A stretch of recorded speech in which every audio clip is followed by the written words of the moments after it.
Today I'll talk about crocheting in the round versus crocheting in the spiral. When you crochet in the round, let me just undo this real quick. Okay, you're gonna have a straight seam on top.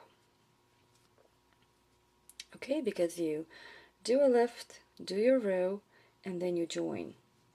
You know exactly where your row starts and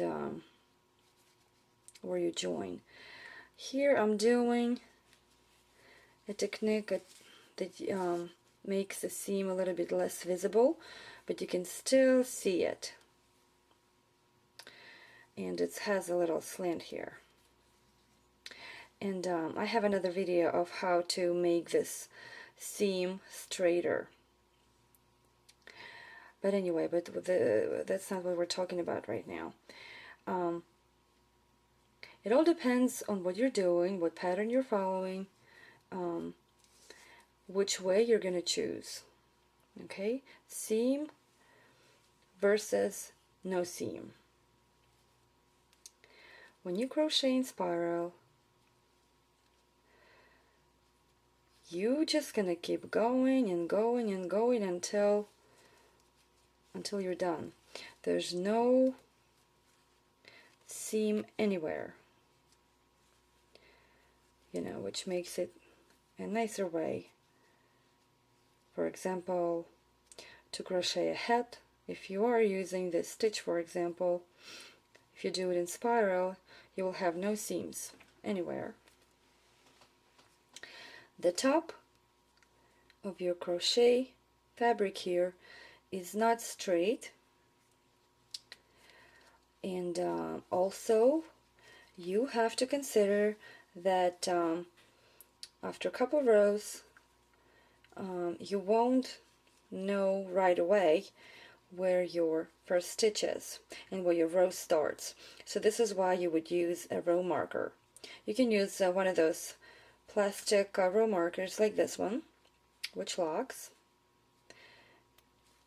Or instead, if you don't have this or don't want to use this, you can just get a contrast piece of yarn, lay it in front of your first stitch, okay, and do your stitch. And we're doing single crochets here, so we're going to do a single crochet. And when you continue and all done and do your row, you're gonna know that this is the first stitch of the row because that piece of yarn is there. And this is how you would use a yarn marker. And after the row is done, and you're going to pull it out and lay it on top before you do this stitch on top here as your first stitch of the next row. And then you're just going to keep going.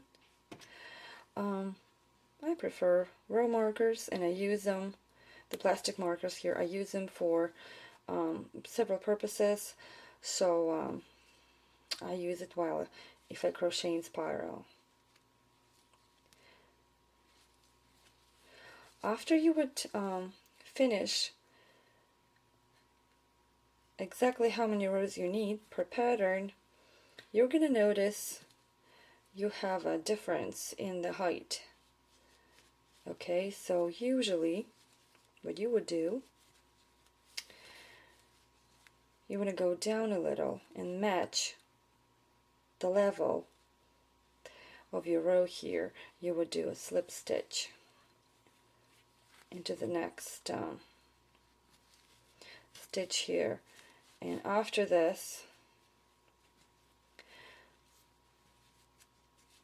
you can fasten off. But this will give you just a step down and a little bit of straighter edge. You can only notice that it's in spiral near the end or at the beginning. But if it's a large item, if it's a large garment or a hat, you won't notice it just by looking at it from the distance.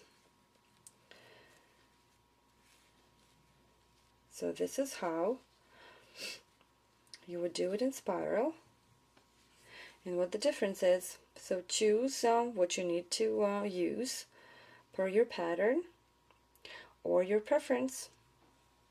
Happy crocheting!